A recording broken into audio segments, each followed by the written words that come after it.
Comment fixer sa recette dans le transport, dans le VTC, le véhicule de tourisme ou de transport avec chauffeur? Je te dis ça juste après cette intro.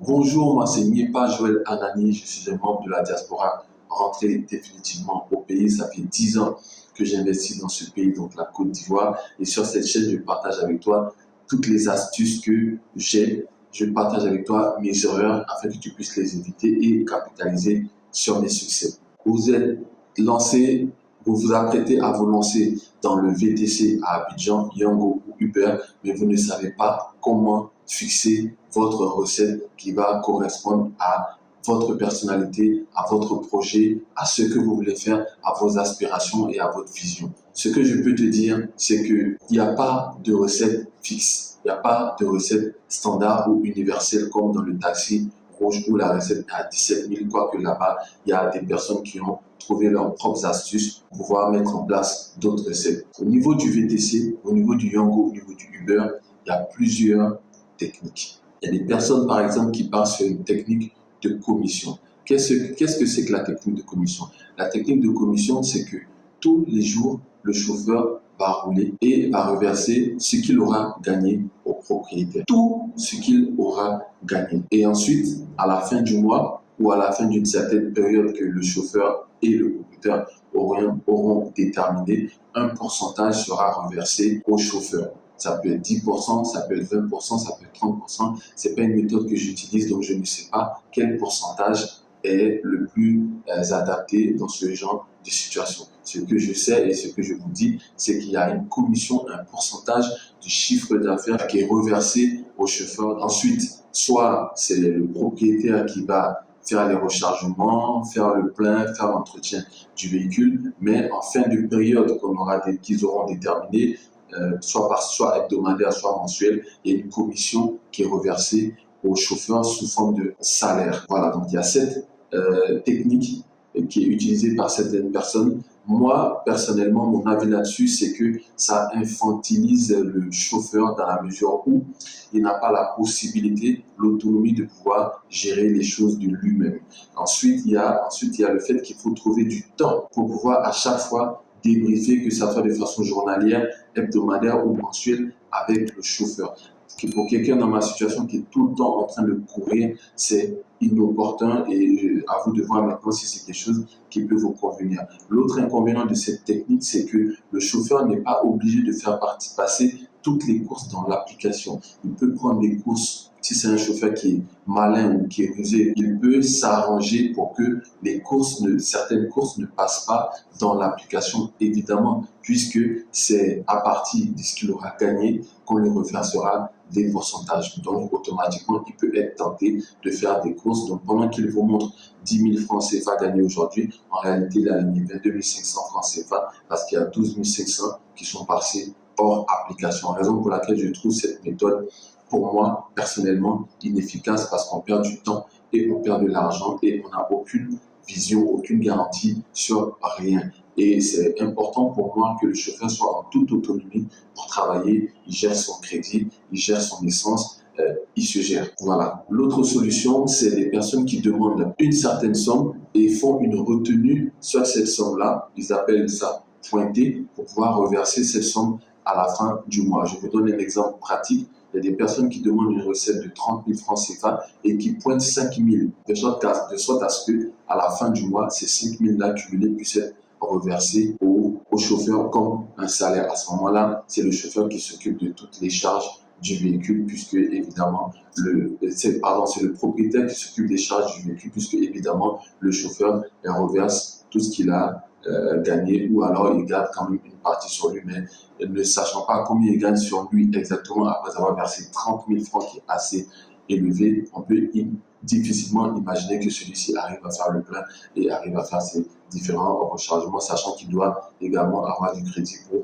appeler ses clients. Cette méthode, moi, je la trouve également inefficace parce que contraindre un chauffeur à verser autant un aussi gros montant et ensuite lui retenir ça pour le reverser à la fin du mois. Pour moi, c'est encore une fois infantiliser le chauffeur. Moi, ce que j'aime, c'est un chauffeur qui est en toute indépendance, qui est en toute liberté et qui a par la force de son intelligence et de sa force physique, a la capacité de pouvoir déterminer le montant avec lequel il rentre chez lui à la maison. Voilà, sachant que moi, ma prière, c'est que mes chauffeurs puissent rentrer avec le montant le plus élevé chez eux tous les jours à la maison, bien sûr, en ayant conservé, en s'étant assuré qu'ils ont bien ma recette déjà prête. Voilà, donc ça, pour moi, encore une fois, c'est inefficace. Demander au chauffeur de nous envoyer 30 000, pointer 5 000 et vouloir reverser ça à la fin du mois, c'est pas opportun pour moi. Et puis, il y a une troisième solution qui est de fixer une recette au chauffeur, une recette fixe qui va partir de 17 000 francs CFA en fonction de ce qu'on voit, de 17 000 francs CFA à 30 000 francs CFA. Donc, il y en a vraiment qui mettent des recettes un peu assez élevées. Voilà. Donc, certains font 17 000, certains font 20 000, certains font 22 500, 25 000 et plus. Pour moi, ça dépend de l'état du véhicule et ça dépend de la vision du propriétaire. Si ton véhicule est ancien, si le véhicule est ancien, la recette peut partir de 17 000 à 20 000. Mais si le véhicule est neuf, avec un certain investissement au départ, avec un certain confort aussi pour le chauffeur, la recette peut partir de 20 000 à plus. Après, je ne préconise pas de dépasser 25 000 parce que le but, c'est pas d'étouffer le chauffeur. Un chauffeur qui est étouffé, qui est stressé par une recette trop élevée, va mal conduire, va avoir peu de temps de repos et sera toujours stressé par le fait de pouvoir rouler plus pour verser cette recette haute et aussi pour pouvoir gagner. Voilà, aujourd'hui, quand on fait un recrutement de chauffeurs particuliers, tous les chauffeurs ont tendance à vouloir aller vers le VTC. Pourquoi à mon avis, parce que de façon journalière, il y a de l'argent qui rentre tous les jours. Ils rentrent avec de l'argent à la maison, ce qui est très important dans un contexte africain où très souvent, c'est le matin que l'argent est laissé pour pouvoir faire la nourriture de la journée. Donc, d'où l'importance d'avoir de l'argent sur elle quand elle rentre. Voilà, donc pour moi, la troisième solution est la meilleure. Après, il faut éviter de faire une recette qui est trop élevée. Donc, le chauffeur a une recette fixe, okay? Il fait comme il veut, il s'occupe des rechargements, il s'occupe du crédit, il s'occupe également du plein et du lavage de la voiture tous les soirs et il me reverse une recette qui est fixe en fonction de l'état de mon véhicule, en fonction de l'état du véhicule. Donc, c'est cette solution que moi, je te propose, sachant que, j'allais l'oublier, sachant que le chauffeur, de façon préférable, va rouler du lundi au vendredi et va rouler samedi pour lui. Très important de donner un samedi au chauffeur pour qu'il puisse rattraper tout ce qu'il a perdu pendant la semaine à force de vouloir, comme un bon chauffeur, vous verser votre recette sans manquant, comme on dit. Donc le samedi est pour le chauffeur. Et puis le dimanche, pour moi, étant donné que la voiture ne roule pas de nuit, pour le dimanche, la voiture peut rouler en fonction du chauffeur que vous avez, en fonction de l'importance qu'il apporte à pouvoir se reposer dimanche, ou pouvoir remplir des devoirs religieux. Il peut se reposer dimanche ou rouler le dimanche, c'est à votre appréciation. Mais pour moi, une voiture qui ne roule pas la nuit n'a pas besoin de se reposer dimanche. Donc, s'il y a une possibilité que le chauffeur puisse rouler dimanche, vous faites rouler la voiture dimanche de sorte à pouvoir rentrer dans votre amortissement le plus rapide, dans vos fonds le plus rapidement possible. Donc, en définitive, il roule du lundi au vendredi et le dimanche pour l'entreprise, pour vous, pour le propriétaire, et samedi pour lui-même. Et puis, vous déterminez des horaires de circulation, soit 5h minuit ou 5h 22h ou 5h 21h. Chacun fait ce qu'il veut. Il y a des personnes qui font rouler le véhicule 24 heures sur 24, c'est tout à leur honneur, c'est leur engagement. Et moi, ce que je préconise, c'est de permettre au chauffeur de commencer très tôt, par exemple 5 heures, et de lui donner la latitude d'aller jusqu'à minuit en semaine, et puis peut-être jusqu'à 2 heures les samedis, parce que souvent, c'est à partir de là à partir de minuit que ça commence à bouger les samedis, et en semaine, à partir de 21h, 22h. Il y a des propriétaires qui demandent à ce que la voiture soit garée chez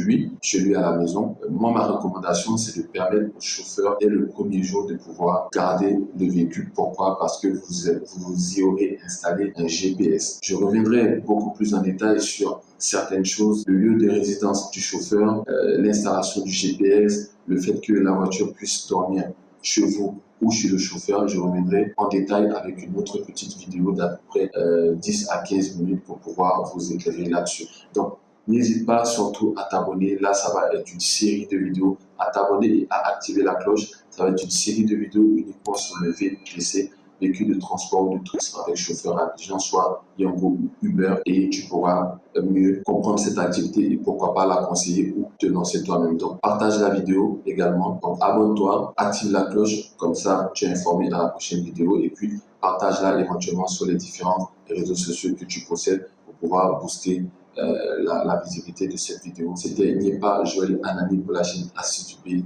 À la prochaine opportunité.